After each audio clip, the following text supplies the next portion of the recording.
You slide into your driver's seat, you buckle your seatbelt, you back out of the driveway, your phone is sitting in the cup holder, and your favorite playlist is queued up, and you wait for the music to come on through your car speakers just like it did yesterday.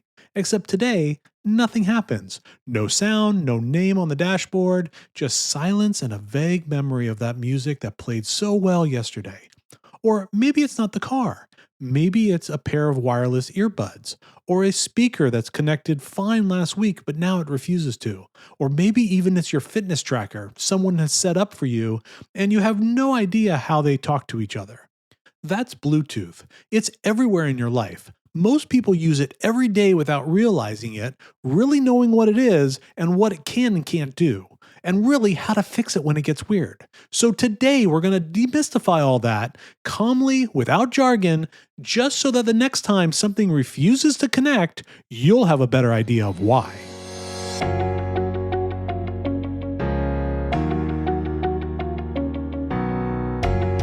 Welcome to Your Tech Makeover, the podcast that gives you tips and tricks to help you simplify and get more out of the technology in your life.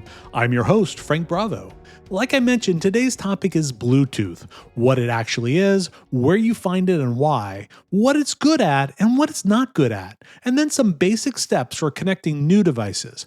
We'll also touch on the most common reasons it stops working so that you have a short mental list to run through every time it doesn't work before you start blaming that gadget. So what actually is Bluetooth? Bluetooth is a way for two devices to talk to each other wirelessly over a short distance. It uses radio waves, the same kind you generally have with Wi-Fi, but tuned for really short range and low power. Short range is the important part of all this. Here's the picture I want you to keep in your head. Wi-Fi is built for moving lots of data between your devices and the internet, across your entire home or wherever you're working. Bluetooth is built for two devices that are close together, sharing a small amount of information without needing the internet at all. Your phone and your headphones, for instance. Your car and your phone. Maybe it's your laptop and your wireless mouse. None of that goes out over the internet. It's all a private little conversation between these two devices in the same room. A fun little bit of trivia. Bluetooth is named after a 1,000-year-old Danish king who had the name of Bluetooth, who united warring tribes. The engineers liked the idea of one standard that united competing devices, so they borrowed the name. So that's why the Bluetooth logo looks a little bit like a rune. You didn't need to know that, but now you do. So where do you find Bluetooth and why is it there? Once you start looking for Bluetooth, it is everywhere on the devices you own that don't have a cord. The most familiar example of this is audio, like I mentioned. Wireless headphones, earbuds, speakers, they all use Bluetooth to get the music from the phone or your call to your ears. Your car uses it in the same way. When you pair a phone with your car, you use Bluetooth so that the car can play music, route your phone through calls through the speakers, and read your text messages out loud if you let it. It also is the way a lot of accessories talk to your computer. Maybe you have a wireless keyboard or mouse, a trackpad, game controllers, smart pens. None of those have to be plugged in anymore, and that's all because of Bluetooth. Then there are health and home sides of things too. Your fitness tracker, your smartwatch, blood pressure cuffs, even some scales and glucose monitors often send their numbers to your phone or your device over Bluetooth. Many smart home gadgets like smart locks and smart light bulbs also have started using Bluetooth connections during the setup before they jump onto your Wi-Fi for everyday stuff. And finally, there's sharing. Apple AirDrop is a great example of how Bluetooth is used to find nearby devices and start that conversation. And then it hands it off to Wi-Fi so that the actual files transfer. Sharing through Wi-Fi passwords through one phone to another works the same way. So even when you don't see the word Bluetooth anywhere on your screen, it's often the matchmaker behind the scenes.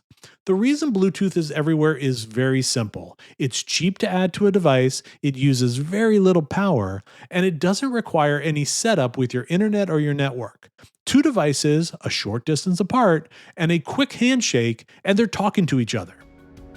A quick shout out to listeners like you who help make Your Tech Makeover possible. Your support helps keep this podcast going, and I truly appreciate it. Want to contribute? Just click the link in the show notes or visit yourtechmakeover.com.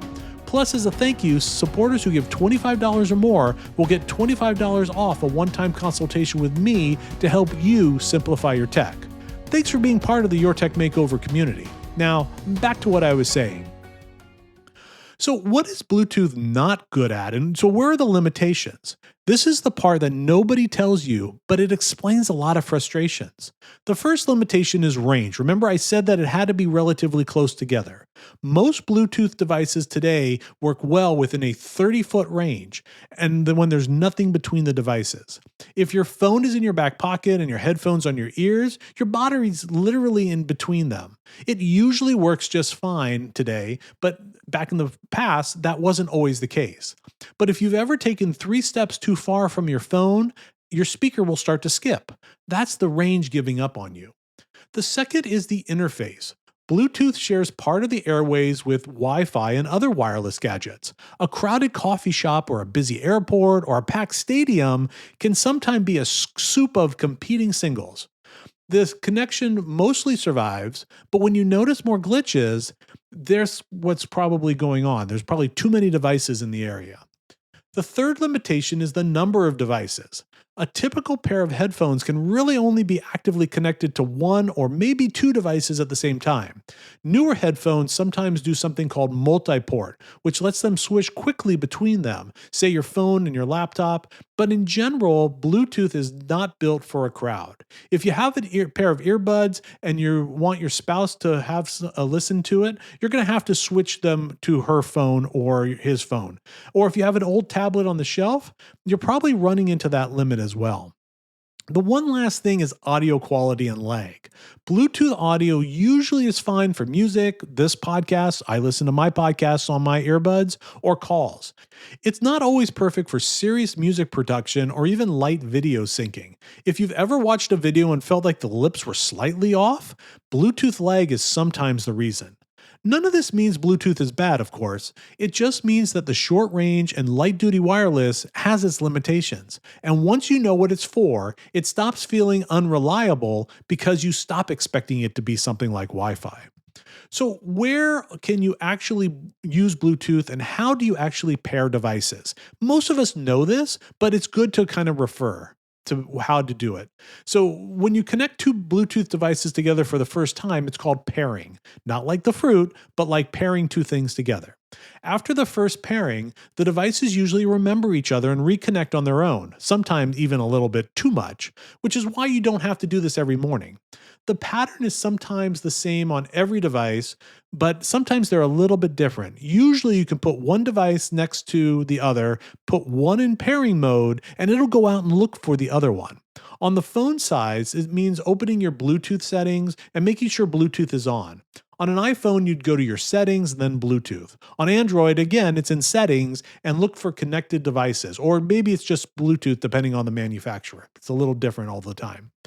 The other device, the headphones, the speakers, the keyboard, the fitness tracker, whatever it might be, you put into pairing mode. This usually means holding down a particular button until the light blinks, often blue, sometimes a mix of blue and red depending on the gadget.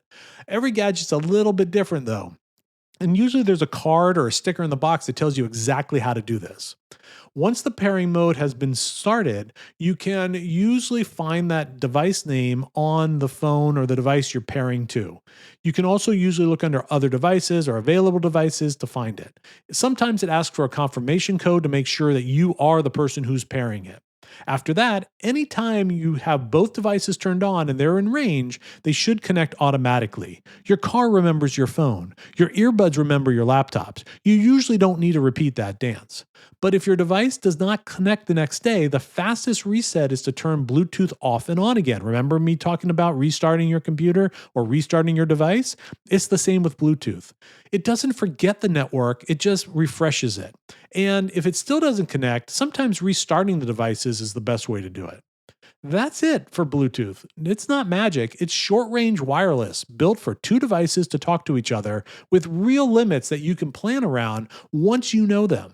The next time your earbuds skip or your car stays quiet or maybe your speaker forgets that you exist, you'll have a much better idea of where to start.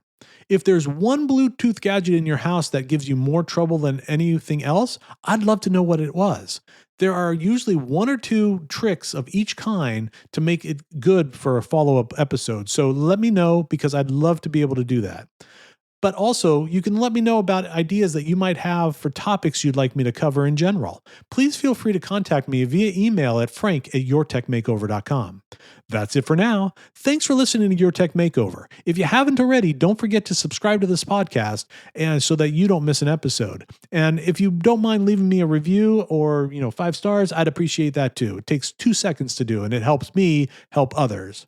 If you are on Substack, make sure you subscribe to the newsletter so that you're alerted to new content as it gets posted. And you can always check out yourtechmakeover.com where you can find more information about each episode. And if you want to find out more about me, please visit bravoitc.com. Until next time, I'm Frank Bravo and this has been Your Tech Makeover.